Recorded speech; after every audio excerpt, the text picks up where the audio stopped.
दोस्तों, भारत में आईआईटी के वैज्ञानिकों की तरफ से भूकंप को लेकर बड़ी भयंकर चेतावनी निकल कर आ रही है कि भारत के इन राज्यों में कभी भी दरक सकती है धरती। आईआईटी कानपुर की रिसर्च में यह बड़ा खुलासा सामने आया है। आइए देखते हैं कि आखिर भारत के वो कौन कौन से राज्य हैं जिनमें भूकंप आने का खतरा मंडरा रहा है। आपको बता दूं, यहाँ पर वैज्ञानिकों और प्रशासन का यही कहना है कि आपको डरना नहीं चाहिए, बल्कि एहतियात बरते। कुछ ऐसी सावधानियां जारी की गई है सरकार की तरफ से जो आपको भूकंप के दौरान रखनी चाहिए। तो दोस्तों, जिन राज्यों में भूकंप आ सकता है उन राज्यों में शामिल है, एक तो बिहार राज्य है। बिहार में कभी भी तबाही ला सकता है साल 1934 जैसा बड़ा भूकंप। बड़ी भयंकर चेतावनी जारी की गई है। बिहार में अर्थक्वेक को लेकर ये अलर्ट आ रहा। अच्छा, पहले आपको पता होगा दोस्तों, इससे पहले ही चंद्रग्रहण के ठीक दूसरे ही दिन रात में कई राज्यों में बड़े भूकंप के झटके महसूस हुए थे। राजधानी दिल्ली, उत्तर प्रदेश समेत 7 राज्यों में भूकंप आया था। यहाँ तक कि हमारे पड़ोसी देश नेपाल में तो इस भूकंप की वजह से 6 लोगों की जान भी चली गई थी। और ये भूकंप आया था चंद्रग्रहण के ठीक बाद वाली जो रात थी ना, उस रात में लगभग 2 बजे के समथिंग। दिल्ली, उत्तर प्रदेश, बिहार, उत्तराखंड, मध्य प्रदेश, हिमाचल प्रदेश और जम्मू कश्मीर, भारत के इन राज्यों में ये भूकंप के झटके महसूस किए गए। रात में ही, आधी रात में कई लोग बाग अपने घरों से डर के बारे बाहर निकल गए थे। ये तो हाल ही में आए हुए भूकंप की घटना थी, जिसके बारे में आपको मैंने डीएलएस न्यूज पर भी बताया था। आपने न्यूज में, मीडिया में काफी देखा होगा, राइट। लेकिन अब जो वैज्ञानिकों की तरफ से चेतावनी आ रही है ना, कुछ ऐसे राज्य हैं जहां के लोगों को सावधान रहना होगा, हमेशा अलर्ट रहना होगा। उन राज्यों में कौन कौन से स्टेट शामिल हैं? तो जैसा कि मैंने आपको बताया, एक तो बिहार राज्य। बिहार में तो इतनी खतरनाक चेतावनी जारी की है साल 1934 का उदाहरण देते हुए। आपको बता दूं, 1934 में 15 जनवरी दोपहर में एक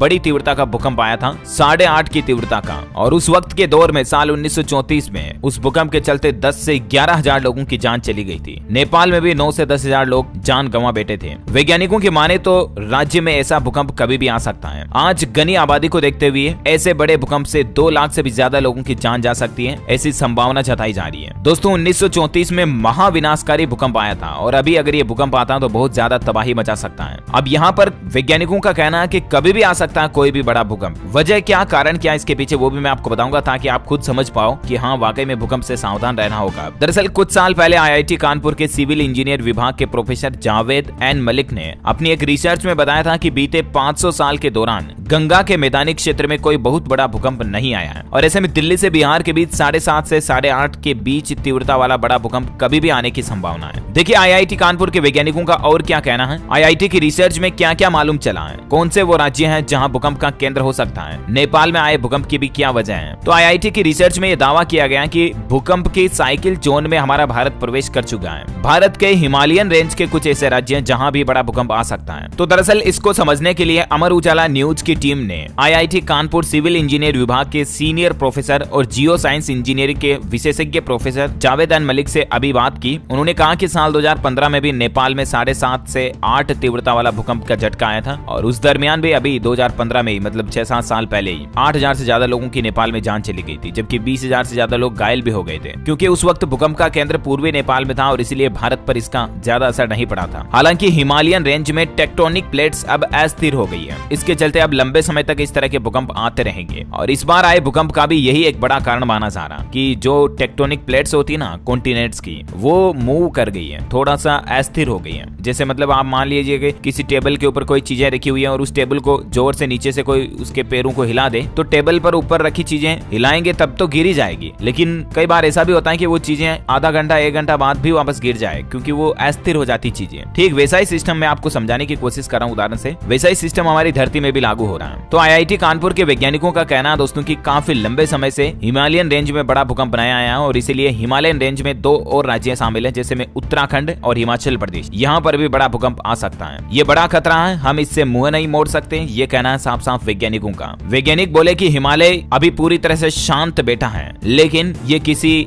बड़े तूफान या सुनामी के आने से पहले वाली जो शांति होती ना, वो शांति है। उत्तराखंड और हिमालय में जो भूकंप आएंगे उनका असर पूरे उत्तर भारत में देखने को मिलेगा। उत्तर भारत के कई राज्य इससे प्रभावित हो सकते हैं। अब यहाँ पर सबसे बड़ी इंपॉर्टेंट बात यह है कि भूकंप कभी भी आ जाता है ना, तो आपको कुछ ऐसी सावधानियां जो बरतनी चाहिए, जैसे कि भूकंप आने के तुरंत बाद आप अपने घर से बाहर निकल जाएं। अगर आपको लगता है कि धरती हिल रही है, कंपन हो रहा, तुरंत घर से बाहर आ जाएं। चाहे आप कुछ भी काम कर रहे हो, सभी घर के मेंबर सदस्य छोटे बच्चों को लेकर के बाहर आ जाएं और बड़ी इमारतों के पास खड़े ना रहें। बिजली के खंभों से भी दूर दूर रहें। इससे अच्छा आप समतल जमीन पर जाकर लेट जाएं। किसी कमजोर पुल या कमजोर सड़क पर भी ना बैठें, क्योंकि कमजोर पुल और सड़कें भी अक्सर टूट जाती हैं बीच में से, उनके अंदर आपके धंसने की संभावना बढ़ जाती है। अगर आप गाड़ी ड्राइविंग कर रहे हैं, गाड़ी चला रहे हैं, तो गाड़ी को रोक दें और उसी में बैठे रहें, ज्यादा सेफ रहेंगे आप। और अगर आप किसी बहुमंजिला इमारत में है, जहां बड़ी इमारत है, आप भूकंप आ चुका है और अब आप नीचे नहीं जा सकते, सीढ़ियों से काफी ज्यादा टाइम लग जाएगा, उस दरमियान आप किसी टेबल, मेज या उसके नीचे छुप जाएं, जैसे कि बेड वगैरह है तो उसके अंदर छुप जाएं। इससे होगा ये कि ऊपर से अगर भूकंप की वजह से कोई टूट कर गिरता है, कोई छत का टुकड़ा ही टूट कर गिरता है, तो आपको सर में चोट नहीं लगेगी डायरेक्टली, आप ज्यादा सेफ रहेंगे, सुरक्षित रहेंगे। अगर मजबूरी में घर में रुकना ही पड़ रहा है तो आप रजाई, बिस्तर वगैरह सब कुछ ओढ़ लें किसी के नीचे छुप करके, इससे आप सेफ रहेंगे। हेलमेट की तरह आपको सर को सेफ्टी मिलेगी। अच्छा, भूकंप आने की स्थिति में इस बात का ध्यान रखें कि कभी भी उतरते समय लिफ्ट का इस्तेमाल ना करें, क्योंकि लिफ्ट दीवारों से टकरा सकती है और बिजली जाने की स्थिति में वह कभी भी रुक सकती है और इससे आप लिफ्ट में अटक सकते हैं। अगर इन सब एहतियात के बावजूद भूकंप के मलबे में अगर आप दब जाते हो, आपको होश है, आपको पता चल गया कि दब गए, तो रेस्क्यू टीम का इंतजार करें। उस दरमियान कहीं पर भी माचिस या आग न जलाएं, क्योंकि भूकंप के दौरान कई सारी गैस लीक होने का खतरा रहता है, तो इससे और आग भड़क सकती है। मलबे में दब जाने की स्थिति में किसी कपड़े से अपना चेहरा ढकें और पाइप या दीवार को टकटकाते रहें। इससे होगा ये कि मतलब पता चल जाएगा बाहर जो रेस्क्यू दल होगा उनको कि आप अंदर दबे हुए हैं, तो आपको रेस्क्यू किया जा सकेगा। ठीक है ना। मूवमेंट जितना हो सके कम करें, क्योंकि ऊपर से और मलबा भी आपके ऊपर गिर सकता है। तो ये कुछ बातें हैं, सावधानियां जो आपको भूकंप आने के दौरान बरतनी चाहिए। और बाकी बिहार, उत्तराखंड, हिमाचल प्रदेश वगैरह इन राज्यों के लोगों को स्पेशली सावधान रहना होगा, हमेशा अलर्ट रहना होगा, कभी भी भूकंप आ सकता है। उम्मीद है दोस्तों IIT कानपुर के वैज्ञानिकों की रिसर्च की ये बड़ी खबर आपको जरूर जानने मिली होगी। वैसे आप कौन से राज्य में रहते हैं मुझे नीचे कमेंट करके बताइएगा, ताकि मैं आपके राज्य के समाचार भी आपके मोबाइल तक पहुंचा पाऊंगा। इस वीडियो को लाइक और शेयर करना, हमारे चैनल DLS न्यूज को सब्सक्राइब करके बेल आइकन जरूर दबा देना, ताकि आप कभी कोई काम की खबर मिस नहीं कर पाएंगे। Thank you, take care, good bye, जय हिंद, जय भारत, वंदे मातरम।